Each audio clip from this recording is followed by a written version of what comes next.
वन्दे मातरम्।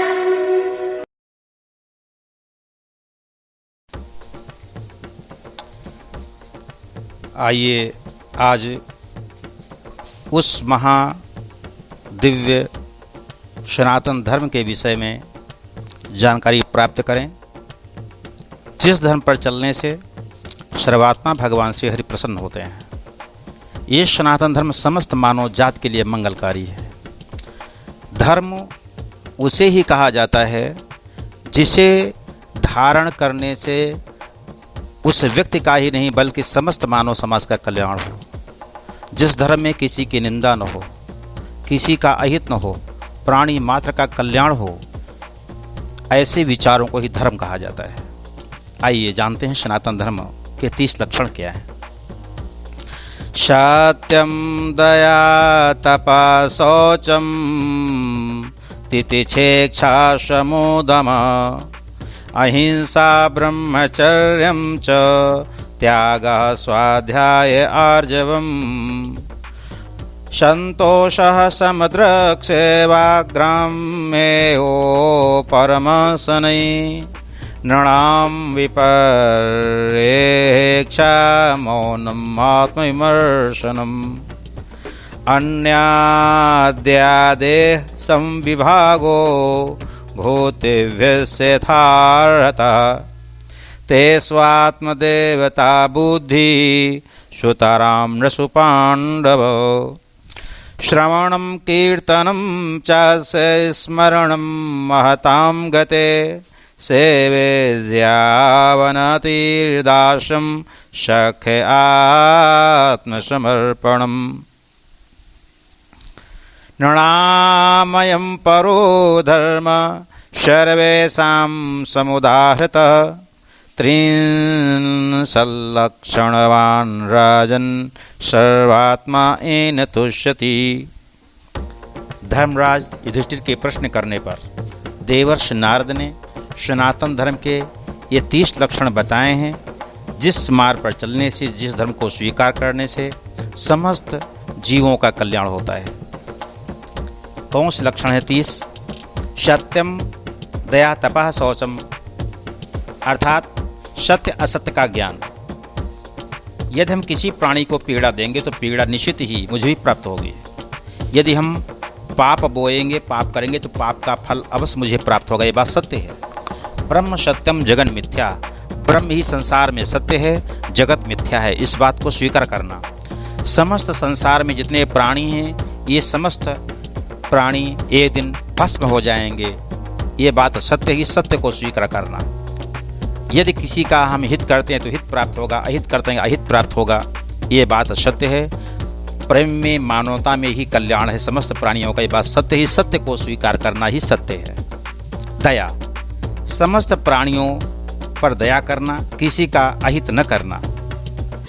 तपस्या, नेत्रों से परमात्मा मैं पूरे संसार को देखना, सिए राम मैं सब जग जानी। ये नेत्र की तपस्या है। कान से भगवान की कथा को श्रवण करना कान की तपस्या है। मुख से भगवान के नाम का जाप करना। अपने पैर तीर्थों में मंदिर की ओर ले जाना, ये पैर की तपस्या है। हाथ से भगवान की सफाई, मंदिर की सफाई करना, उनकी सेवा करना, ये हाथ की तपस्या है। मन को ईश्वर में लगाना, ये मन की तपस्या है। इस प्रकार से तपस्या का अर्थ ये है। शौचम अर्थात बाहर भीतर से पवित्रता, और बाहर का जो जल से स्नान होता है, जल से अपने शरीर को शुद्ध रखें, हम पवित्र रखें, पवित्र वस्त्र धारण करें, और किसी प्रकार का कुविचार मेरे मन के अंदर न हो। ये अंदर की पवित्रता कहलाती है। तीक्षा अर्थात सुख दुख, सर्दी गर्मी, लाभ हानि जो भी प्राप्त हो रहा है उसे सहन करना ही तितिक्षा कहलाता है। भगवान शिव ने भी इसी प्रकार वर्णन किया है, तितिक्षा की परिभाषा दी है। जो व्यक्ति सुख दुख में समान रहता है, लाभ हानि हो, जीवन मरण कुछ भी हो जाए, समान भाव से जीवन में अपना निवास करता है, निश्चित ही उसे तितिक्षा कहा जाता है। उचित अनुचित का विचार, हमारे लिए क्या उचित है, क्या अनुचित है, किसी प्राणी को कोई पीड़ा तो नहीं मिलेगी, इस प्रकार का विचार करना चाहिए प्रत्येक मानव को। मन को बस में रखना चाहिए, इंद्रियों को भी बस में रखें। किसी जीव की हिंसा न करें, किसी जीव को मत मारें।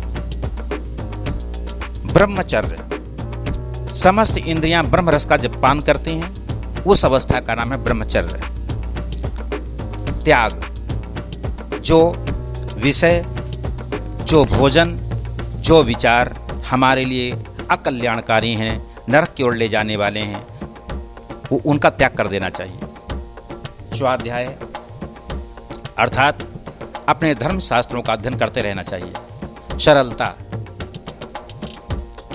वार्तालाप में, मिलन जुलन में जो भी व्यक्ति मिलता है उसे बड़े प्रेम से, सरलता से वार्तालाप करें। अहंकारपूर्ण वार्तालाप नहीं होना चाहिए। संतोष, जो भी भगवान नारायण ने दे रखा है रोजी रोटी, उसमें संतोष करें। किसमें संतोष? स्वदारे धन भोजने, अपनी पत्नी में संतोष रखें, भोजन में संतोष करें, जैसा भोजन प्राप्त हो जाए, और जो भी आप परिश्रम से कमा के लाते हैं उसमें संतोष करें। ये 3 बातों में संतोष प्राणी को करना चाहिए, और 3 में संतोष नहीं किया जाता है। अध्ययने जप दानयो, अध्ययन में संतोष नहीं करें, जप में संतोष न करें, अधिक से अधिक जप करें, और दान में भी संतोष न करें। समदर्शी, समस्त प्राणियों के प्रति समान भाव रखें, किसी का अधिक सम्मान या किसी का कम सम्मान नहीं, सभी सम्माननीय, सभी आदरणीय हैं। संसार में समस्त प्राणियों, समस्त जीवों के प्रति समभाव रखें। महात्मा लोग जो हैं, महान आत्मा हैं, जो परमात्मा में लीन रहते हैं, परोपकार में लगे रहते हैं, ऐसे लोग महान होते हैं। ऐसे महात्माओं की सेवा करें। धीरे धीरे सांसारिक भोगों की चेष्टा से निवृत्ति की ओर अपने मन को ले जाएं। अभिमान का परित्याग कर देना चाहिए, क्यों? अभिमान करने वाला का सत्यानाश ही होता है। हमेशा अधिकांश मौन ही व्रत धारण करें। बहुत जरूरी जब हो, उचित शब्दों में उत्तर दें। अधिक वार्तालाप किसी से नहीं करना चाहिए। अधिक वार्तालाप करने से निश्चित ही झगड़े का खतरा रहता है। आत्मचिंतन भी करें। हमारा शरीर है, हमारी इंद्रियां सब काम कर रही हैं। एक दिन ये कौन सी आत्मा है जिसके निकल जाने के बाद ये शरीर होता है, फिर भी नेत्र अपना काम करना बंद कर देते हैं, हाथ पैर अपना काम करना बंद कर देते हैं। इस प्रकार अपने उस महान दिव्य आत्म ज्योति का चिंतन भी करना चाहिए। जितने हमारे आसपास प्राणी रह रहे हैं, हमारे पास क्या है, उनकी क्या मदद कर सकते हैं। अगर मेरे पास अन्न है तो अन्न से प्राणियों की मदद करें, वस्त्र है तो वस्त्र से मदद करें। कोई अगर अज्ञानी है, शिक्षित है तो शिक्षा से उसकी मदद करें। क्या हम मदद कर सकते हैं, अपने देश, राष्ट्र, समाज के लिए हम किस काम आ सकते हैं, इस प्रकार का भाव भी रखना चाहिए। अपनी आत्मा में परमात्मा को देखें। समस्त प्राणियों में परमात्मा बैठे विराजमान है, इस भाव से पूरे संसार से बर्ताव अच्छा करें। संतों के परम आश्रय भगवान श्री कृष्ण के नाम, गुण, लीला आदि का श्रवण करते रहें। कीर्तन करें, उनकी याद करें। भगवान ने किस समय कौन कौन से अवतार लिए थे, किस अवतार में क्या किया था उन्होंने, इस प्रकार से उनकी याद करते रहें। उन्हीं परम पुरुष परमात्मा की सेवा भी करें, उनकी पूजा करें समय समय पर। एकादशी के दिन, पूर्णमासी के दिन, अक्षय तृतीया, अक्षय नवमी में। इस प्रकार से रोज अगर समय नहीं निकल पाता है तो इन पवित्र तिथियों में भगवान श्री हरि की उपासना, पूजा अवश्य करनी चाहिए। उनको नमस्कार प्रणाम करना चाहिए। उनके प्रति प्रेम का भाव रखें, दास्य भाव रखें। संसार में किसी को मित्र बनाना है तो उन्हीं को मित्र बनाएं, क्योंकि सुदामा ने अगर मित्र बनाया, अर्जुन ने मित्र बनाया, तो कोई उनका घाटे का सौदा नहीं रहा, हमेशा भगवान के काम आए। ये संसार है, जिसे मित्र बनाओगे वो धन पर वार करेगा, पत्नी पर या बहन पर या बेटी पर वार करेगा। लेकिन परमात्मा से जब प्रेम करते हैं, स्नेह करते हैं, उनको मित्र बना लेते हैं, तो किसी प्रकार का कोई घाटे का सौदा नहीं। इसलिए जितने संसार में चतुर लोग हैं, परमात्मा से ही सख्य भाव रखते हैं, मित्रता का व्यवहार करते हैं। आत्मसमर्पण अर्थात हमारी समस्त शरीर की इंद्रियां हैं, भगवान को अर्पित कर दें हम, यही आत्मसमर्पण है। आंख से भगवान को ही देखें, किसी को देख रहे हैं उसमें भी भगवान बैठा है, भगवान भाव रखें। कान से भगवान की ही कथा सुने, पैर भगवान के मंदिर जाएं, हाथ से भगवान के मंदिर की धुलाई पुछाई, उनकी सेवा में लगें। अपना मन भगवान की सेवा में, उनकी याद में लगा दें, उनके स्मरण में लगाएं। इस प्रकार इसको बोलते हैं आत्मसमर्पण। भगवान देंगे तो खाएंगे, नहीं देंगे तो नहीं खाएंगे, भगवान जैसे रखेंगे वैसे रहेंगे। इस प्रकार से आत्मसमर्पण कर देना।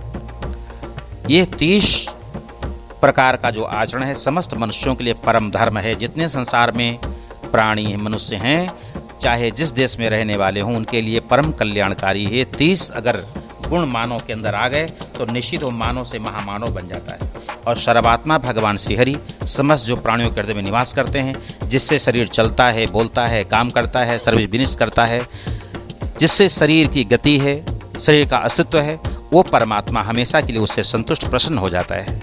इसलिए यदि परमात्मा को संतुष्ट करना है, प्रसन्न करना है, ईश्वर की कृपा लेनी है, तो ये 30 लक्षण वाले सनातन इस धर्म को मानव को स्वीकार करना चाहिए।